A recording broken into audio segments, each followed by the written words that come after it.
गैर मुमकिन को मुमकिन बनवा दिया, बजट को पास किया और जिसके पीछे पौने 4 साल में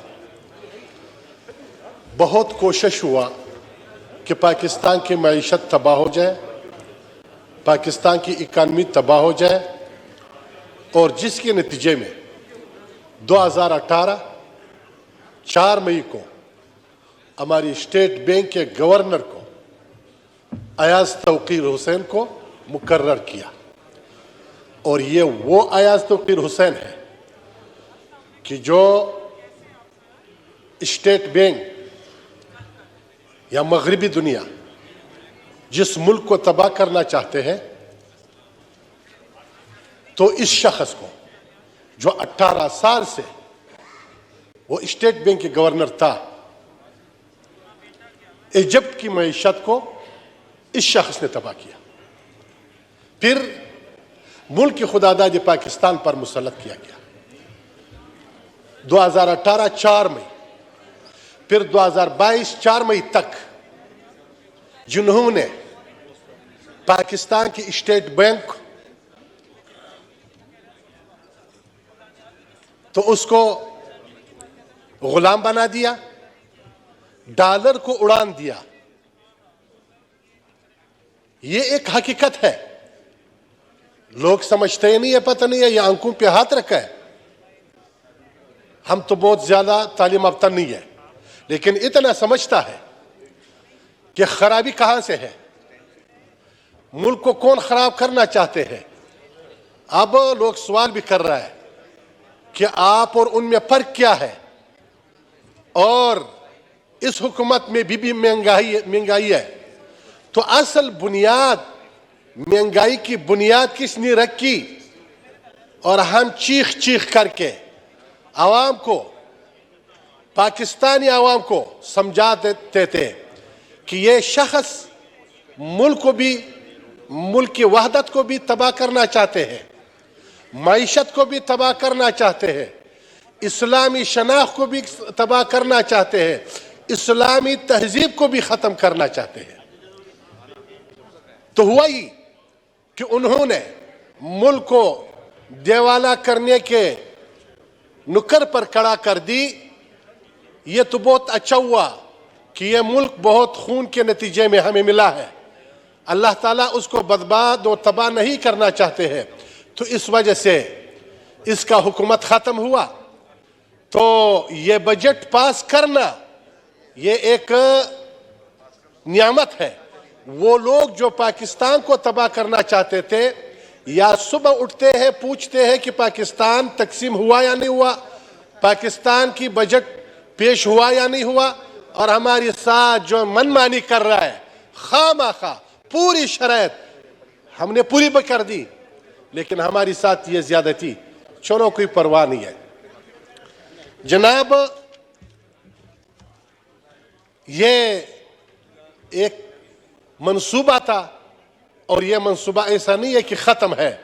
हमने मेहनत करनी है, कोशिश करनी है, इत्तिफाक से, इत्तिहाद से और खुलूस से, ईमानदारी से इस फितने की और इस तबाही की मुकाबला करना चाहिए। हमारी आवाम पे, गरीब आवाम के सीने पे जो अभी महंगाई की पहाड़ पड़ी है, ऐसी हालत है कि वो यहां हम बयान भी नहीं कर सकते हैं कि गरीब आवाम किस मुश्किल में है। हम तो बड़े बड़े चीजों को देख रहे हैं, लेकिन इस वक्त मुल्क में गुर्बत बहुत है और मुश्किलात बहुत है, और हमारे सर पर वो जो लोग हैं, और हमें इख्तियार भी नहीं दे रहे कि हम पेट्रोल के रेट को कम कर दे, गैस के रेट को कम कर दे, और कह रहा है कि आपको आइंदा के लिए पाकिस्तान की इसमें बहुत इस्तेहकाम है। जब हमारी ये लोग तबाह हो जाए और जब हमारी गरीब तबाह हो जाए, तो हर चीज तदरीज से होता है। जनाब स्पीकर साहब, अल्लाह ताला ने कुरान करीम को 23 साल में नाजिल किया। क्यों? हिकमत अमली यही थी कि एकदम से एक बोझ लोगों पे नहीं डालना चाहता था। मसाइल के थ्रू, ज़रूरत के वक्त, सवालों के जवाबों के हवाले से ये अहकाम तदरीजी तौर पर नाजिल हुआ। हम एकदम से, ये तो असल मसला पाकिस्तान के इस्तेहकाम के नहीं है, न पाकिस्तान की मईशत को ठीक करने की मंसूबा है, न वो हमारे साथ अच्छे नियत से ये कर रहा है, बल्कि हमारी मुल्क को दिवाला करना चाहते हैं।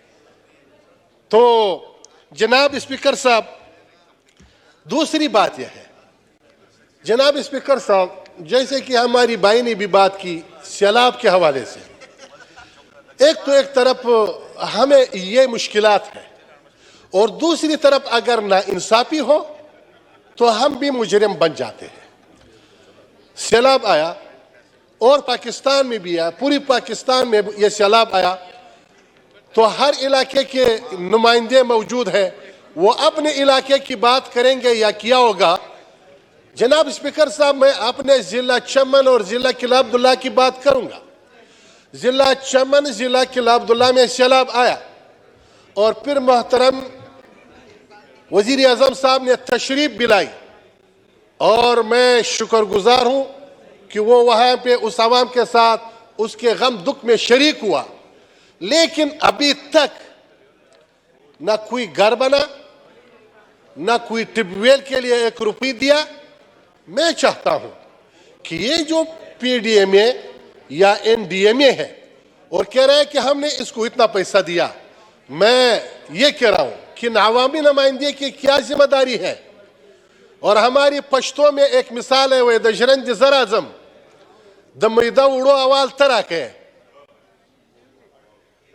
तर्जमा यह है कि चक्की से मैं आ रहा हूं और मैदा अट्टे की आवाज आप दे रहे हैं, तो इलाके के आवाम वहां पे हम मौजूद है, सवाल हमसे कहता है कि हमारे हुकूक लाओ, उन्होंने हमें वोट दिया है।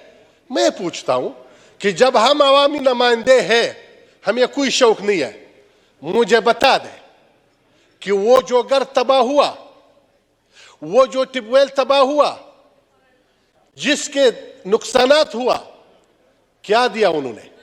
और उस वक्त जो फौरी तौर हुआ, मैं एक घर पे गया, पूरी घर तबाह हुआ और मुझे हमारी कमिश्नर साहब भी थे उस वक्त, डिप्टी कमिश्नर साहब, कह रहा था कि उन लोगों को भेज दो। मैंने भिजवा दिया।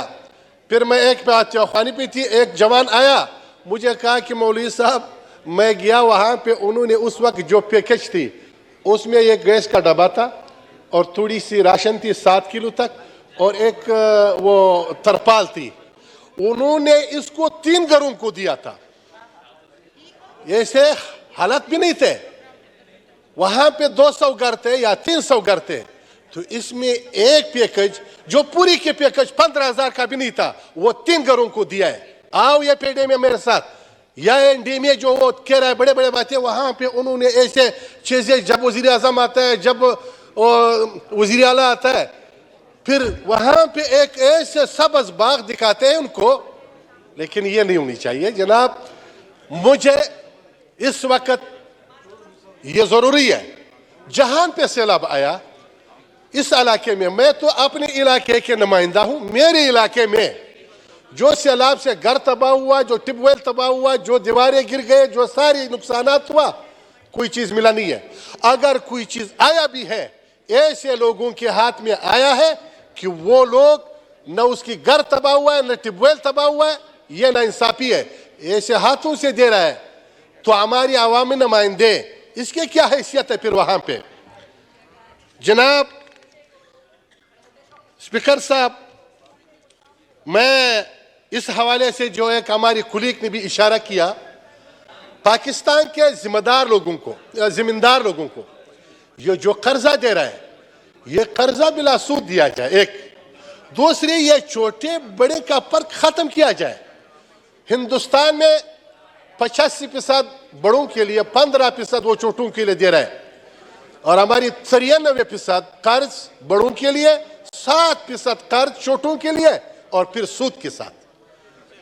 जब इनके पास पहले से पैसे नहीं है, वो मजबूर है, तो उस मजबूर को, एक तो ये पहले तफरका खत्म किया है उसने, जो भाई ने कहा, वो जो बड़े बड़े मगरमच्छ है वो जो लाखों अरबों रुपए कर्जे लेता है और अड़प कर देता है, न सूद देता है न सर देता है, न सूद देता है न असल रकम देता है, और गरीब के पीछे यह है कि उनकी असल रकम तो छोड़, फिर उससे सूद भी लिया जाता है जबरदस्ती। या यह है कि उसने भी बयान किया कि वो चुप चुप करके वो पुलिस से मतलब छुपा भी हुआ है, आवाम से भी कर्जे भी है इन पे। ये चीज खत्म होनी चाहिए, ये तफरका खत्म होनी चाहिए। असल गरीब आवाम है जिसके पास पैसे नहीं है, ये 100 लोग 200 लोग या 300 लोग जो अभी हमारी जेन में भी आया, मैं भी फाइनेंस में हूँ वो कमेटी में, मुझे ये चीज नजर आया कि बाज जो बड़े लोग हैं कर्जे लेता है, फिर किसी तरीके से, फिर किसी वासिते से, फिर किसी सिफारिश से ये पाकिस्तान के अरबों रुपए अड़प कर देता है। ये जुल्म है। जबकि पाकिस्तान इस वक्त इस हालत में है और पाकिस्तान की मईशत भी कमजोर और आवाम भी इस तरह मुश्किलात में है, तो जनाब स्पीकर साहब ये जरूरी है कि इस वक्त हम ये तफरका खत्म करें। और दूसरी बात यह है कि मुल्क खुदादादी पाकिस्तान अल्लाह के नेमतों से मालामाल है। इस मुल्क में पानी है, पानी की वजह से हमारे मुल्क में ज़राअत है, इस मुल्क में पहाड़ है, इस पहाड़ के वजह से जो वहां पे हमें कापर के जरिए, लोहे के जरिए, सोने के जरिए ज़खायर अल्लाह ने रखी है। इस मुल्क को जब आवाम है, अल्लाह ताला ने रिज़्क भी यहां पे रखी है। मसला सिर्फ यह है कि अगर हम सच्चे ईमानदार बन जाए और हम सच्चे मुसलमान बन जाए और हम अमानतगर बन जाए, तो हमारे मुल्क में हर चीज है जो नेमतें सूरह रहमान में अल्लाह ताला ने बयान किया, वो नेमतें पाकिस्तान में मौजूद है। ज़राअत है, पहाड़ है, हमारी रेतिस्तान भी है, वैसे रेतली जमीन भी है, ठंड एक वक्त में यहां पे गर्मी और आपको पहाड़ों पे बर्फ भी नजर आ रहा है। तो ऐसे मुल्क कहीं और नहीं है, लेकिन हमारी नाअहली की वजह से या बददियानती की वजह से या नाइंसाफी की वजह से ये मुल्क ऐसे हालत पे खड़ा है।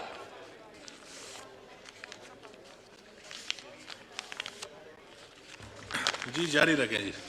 वालेकुम अस्सलाम वरहमतुल्लाह। जनाब अच्छा हुआ कि आप आए। आपसे तो एक और बात भी मैंने पूछना है कि ये आइन और कानून का कोई हैसियत है पाकिस्तान में? वो ये कि रेजोल्यूशन पास किया मैंने इधर, वो रेजोल्यूशन ये थी कि जब से अजान हो जाए 20 मिनट के लिए वक्फा मंजूर हुआ। पूरी ऐवान के मैं मशकूर हूँ और आपकी भी, आपने मंजूर कर लिया। फिर इस हवाले से फिर मन्नतों और इसकी जारी की और हर ऐलान के अब छुट्टी करो, ये कोई ज़रूरी?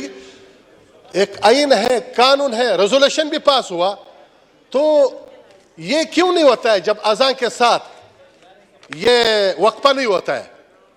तो आप पूछ लो, ये यहाँ पे सिर्फ ये लोग तो नहीं है, हमारी इस असेंबली में जो यहाँ पे लोग वहाँ पे कंप्यूटरों पे है वो काम कर रहे हैं, हजारों लोग हैं, सब बाजमात नमाज पढ़ेंगे। उस दिन मैंने तफसील भी बयान किया कि इनफिरादी नमाज और जमात की नमाज 25 दर्जे का फर्क है, एक रिवायत में 27 दर्जे का फर्क है। मैंने उस वक्त ये भी कहा है कि रसूलुल्लाह सल्लल्लाहु अलैहि वसल्लम जो शफीक पैगंबर है और मेहरबान पैगंबर है, वो कहते हैं कि जी चाहता है कि मैं नमाज की बाजमात हुक्म किसी और को कर दूं और खुद जाऊं उस घरों को जला दूं जिस घर के लोग नमाज बाजमात के लिए नहीं आते, लेकिन चूंकि वहां पे औरतें मौजूद है या बच्चे मौजूद है, इसके वजह से मैं यह हुक्म नहीं दूंगा।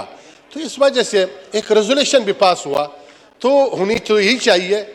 अगर कोई और चीज है तो ये अज़ान के साथ नहीं, रेजोल्यूशन पास भी हुआ है और इस पे अमल भी हो रहा है जी। अमल आज नहीं हुआ है। आज अगर नहीं हुआ तो अभी इसको किसी ने निशानदेही नहीं की। बहरहाल हर नमाज एक की दिन मैंने के बाद ही हम वक्फा देते हैं। जब से मैं मौजूद हुआ अमल नहीं हुआ है। इस दिन वो जो इसाक डार साहब भी बयान कर रहे थे, मैंने कहा था अभी नमाज के लिए वक्फा, उन्होंने कहा था मैं भी नमाज पढ़ूंगा। मैंने कहा था पढ़े अल्हम्दुलिल्लाह, लेकिन यह है एक आइन है, कानून है, तो इस वजह से इस पर अमल होनी चाहिए। तो दूसरी बात यह है, अगर कोई और तरीक़ाकार है तो मैं वो भी करूँगा, लेकिन ये है कि पाकिस्तान जो मुल्क खुदादादी पाकिस्तान इस्लाम के नाम पे बना हुआ है, जब अजान हो जाए लोग वज़ू कर रहे हैं, वज़ू के लिए तैयारी भी कर रहे हैं, 15 मिनट तो इसमें लगता है, एक 5 मिनट नमाज पे, तो 20 मिनट के लिए वक्फा होनी चाहिए। दूसरी यह है कि मुल्क खुदादादी पाकिस्तान में पानी भी है, मुल्क खुदादादी पाकिस्तान में हर चीज़ है।